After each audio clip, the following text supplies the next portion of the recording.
انشاءاللہ ہمارے جذبے پہلے سے بھی زیادہ جوان ہیں، قوت کے ساتھ جوان۔ جو لوگ یہ کہتے ہیں نا کہ تحریک لبیک کا کام حضرت امیر المجاہدین رحمۃ اللہ تعالیٰ علیہ کے ظاہری طور پہ پردہ فرما جانے کے بعد اور وہ رک جائے گا، اور ان کو تو پتہ نہیں کہ ہمارا کام نہیں، یہ تو مالکوں کا کام، اور جہاں تو اللہ تبارک و تعالیٰ قرآن کی نص ہے، یہ تو اللہ کا فرمان، اور ورفعنا لک ذکرک کا وعدہ اللہ نے اپنے حبیب کے ساتھ کیا۔ حکومتیں رک سکتی ہیں، دنیا فنا ہو سکتی ہے، لبیک کا کام آج بھی آگے ہے، کل اور آگے ہے، اور انشاءاللہ قیامت تک لبیک لبیک لبیک۔ یہ ہے محمد عربی کے شعر۔ کون کون ہے جی شعر محمد عربی کا؟ سبحان اللہ۔ تمہارا پارا پڑا لڑکیاں نچوانے والوں کے ساتھ، اور بیچ چوک میں جا کے وہاں بہن بیٹی کا مجھے کرانے والے ہو رہے ہیں، اور اڈیالہ کی جیل میں سامنے پھانسی کا پھندا لگا ہو تو تختہ دار پر چھوٹ کے لبیک یا رسول اللہ کا نعرہ لگانے والے۔ غزوہ ذات و رقاص ہونے آپ اور تو انہوں سے غزوہ سنان لگی ہے نا، آپ بتاؤ کہ جہاد کی بات کس نے کرنی؟ 11ویں 12ویں بھی سنائیے تو انہوں کیا ہوندی ہے؟ آپ 11ویں کی دیکھ پکائیں، 12ویں کی دیکھ پکائیں، وہ ایک نہیں تسی لاکھ پکاؤ، 1000 باری تسی جا کے عمرے کرو، 50 تسی حج کرو، اس سے ٹرمپ کو، مودیوں کو، کفار کو کوئی مسئلہ نہیں۔ جیسے تسی یہ کہا کہ کہنا منصب والا ویژن بڑے بڑے پیروں مولویوں کی پھکیاں آتے ہو جناب، پیریاں وہ کام نہیں کر سکی، خدا کی قسم جو غازی ممتاز قادری کی ستائش کو نہیں کام کر۔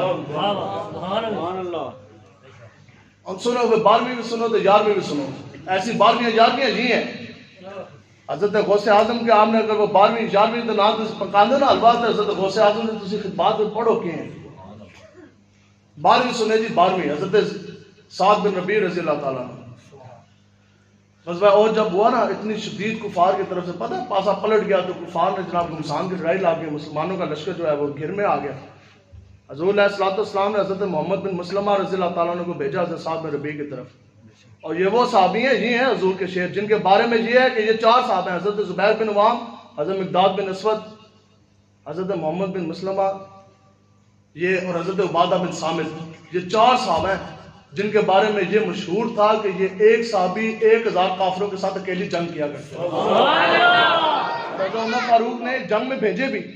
حضرت عمر فاروق رضی اللہ تعالیٰ عنہ نے جب آپ امیر المومنین تھے آپ نے 4000 کے مقابلے میں یہ 4 صحابہ بھیجے، آگے جنہوں نے کمک بلائی انہوں نے کہا جناب 4000 بندے مانگے تھے، آپ نے فرمایا یہ حضور کے 4 غلام 4000 کا کام کریں گے؟ ہم نے تو یہ دین پڑھا، اے ڈرو دین کون سا جناب، کدے ادھر تو کدے ادھر، حاسدی اور لالچی بندہ کام نہیں کر سکتا، ٹھیک ہے جی۔ دین کا کام وہی کر سکتا ہے جس نے مالک مختار آقا و مولا کو مانا ہو۔ آپ سنیں جی حضرت محمد بن مسلمہ رضی اللہ تعالیٰ عنہ کو آقا و مولا نے بھیجا حضرت سعد بن ربیع کی خبر لینے کے لیے، فرمایا کہ جائیں اور دیکھیں سعد بن ربیع کو دیکھ کے آئیں کہ میں نے خود دیکھا ہے کہ وہ جب میرا دفاع کر رہے تھے تو ان کے جسم کے اندر 12 نیزے میں نے خود گنے ہیں۔ کتنے جی؟ 12ویں والے بولو جو 12ویں مانگتے ہو، اے 12ویں تو پکائی حضرت سعد بن ربیع نے، 12ویں تو منائی حضرت سعد بن ربیع نے۔ آپ فرماتے ہیں کہ میں نے خود 12 نیزے، کوئی چھوٹی پن نہ کوئی نہیں، سٹیپلر دی پن لا کے اس طرح چیک کرو تو وہ بندہ ایک بار اچھل جاتا ہے، 12 نیزے آگ کے پیٹ کے اندر جو ان سے وہ گھسے ہوئے تھے۔ حضور علیہ السلام نے حضرت محمد بن مسلمہ کو بھیجا، فرمایا کہ جاؤ میں نے سعد بن ربیع کو خود دیکھا ہے، میں نے خود اس کے گنے ہیں، 12 نیزے میرے اس غلام کے پیٹ کے اندر جناب کھبے ہوئے تھے۔ آپ فرماتے ہیں جب میں گیا تو آخری سانسیں چاہتی تھی حضرت سعد بن ربیع، اور فرماتے ہیں جب میں قریب ہوا نا تو آپ کے جو منہ مبارک سے جو آپ کی ہوا نکل رہی تھی وہ اتنی گرم تھی جیسے اٹ والے بھٹے تو جناب اس طرح ہوا نکل رہی تھی، ہیٹ تپش۔ اب یہ 12ویں پکی ہے، یہ ہے 12ویں، حضور کی 12ویں منائی حضرت سعد بن ربیع نے۔ آپ فرماتے ہیں کہ میں انہوں نے کیا میں کیا ساتھ تو اگوں نے حضرت سعد بن ربیع نے فرمایا کہ محمد بن مسلمہ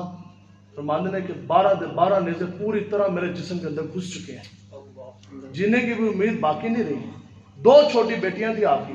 یہ نہیں عرض کی کہ جناب وہ تو میری 2 چھوٹی بیٹیاں میں شہید ہونے جا رہا، وہ کس طرح بڑی ہوں گی؟ آج جو بندہ ایک دن دکان کا شٹر بھی نہ بند کر سکا وہ بھی یہ کہتا کہ میں حضور کا بڑا غلام۔ اگے یہ بھی نہیں عرض کی کہ جناب میری تو جوان بیوی ہے اس کی وہ کس طرح بڑی ہوگی، بچیوں کی تربیت کے مراحل کس طرح ہونا، تو رشتے کس طرح ہونے، ہماری یہی باتیں ہیں نا۔ ان کو پتہ تھا جن مالک مختار کا میں کام کر رہا ہوں تو پھر واہ کیا جود و کرم ہے، جن مالکوں کا کام کر رہے ہیں انہوں نے پھر نواز دینا، مالک کو لگا تو چھوڑ دے کوئی نا، بندے کو بے آسرت نہیں چھوڑتے۔ آخری سانسیں چاری سنو بس یہ بات آپ نے یاد رکھنی۔ آپ نے فرمایا کہ حضرت محمد بن مسلمہ کو آپ نے یہ پیغام دیا کہ جاؤ اور میرے صحابہ حضور علیہ الصلوۃ والسلام کے صحابہ کو میرا سلام بھی دینا ہے اور میرا پیغام بھی دینا ہے، سلام بھی دینا ہے اور پیغام بھی دینا ہے کہ رہتی دنیا تک، قیامت تک، اگر دنیا میں ایک مسلمان بھی باقی رہ جائے، 2 نہیں 3 نہیں 1.5 ارب نہیں، اگر پوری دنیا میں صرف اور صرف میں یا آپ اکیلے مسلمان بھی رہ جانا تو اس کو یہ میرا پیغام دے دینا ہے کہ صحابہ کو یہ یاد کرانا ہے کہ صحابہ کیا تمہیں وہ بیعت یاد نہیں ہے، بیعت عقبہ جو تم نے محمد عربی کے ہاتھ کے اوپر کی تھی؟ بیعت یہ تھی کہ یا رسول اللہ اسی اپنے بیوی بچے بھی جناب ذبح کرا دیں گے، تمہاری طرف اسی شاید کوئی نہیں آن دیا۔ کلمہ کی بھی بیعت یہی ہے جو ہم نے آقا و مولا کے دین کے اوپر بیعت کی، فرمایا کہ جاؤ صحابہ کو میرا سلام بھی دینا ہے اور میرا پیغام بھی دینا ہے کہ بیعت عقبہ والی بیعت یاد کرو، رسول اللہ کے ساتھ جو عہد وفا کیا اس کو وفا کرنا ہے، وہ عہد یاد کرو، وعدہ یاد کرو۔ اگلی بات آپ نے فرمایا کہ پوری دنیا میں یا الہی اس وقت اللہ سے پر دعا کی کہ یا الہی جو میں سعد بن ربیع شہید ہو رہا ہوں نا، میں اپنی شہادت کا ثواب بھی آقا و مولا کو دیتا ہوں۔ اگلی اور پوری دنیا میں اگر ایک انسان بھی موجود ہو اور آقا و مولا کی طرف کوئی چیز آ کر حضور کو دکھ و تکلیف پہنچا جائے تو میں صحابی رسول وقت شہادت حالت نظام ہے، میری یا الہی تجھ سے یہ دعا ہے کہ تو اس اکیلے مسلمان کو بھی معاف نہ کرے۔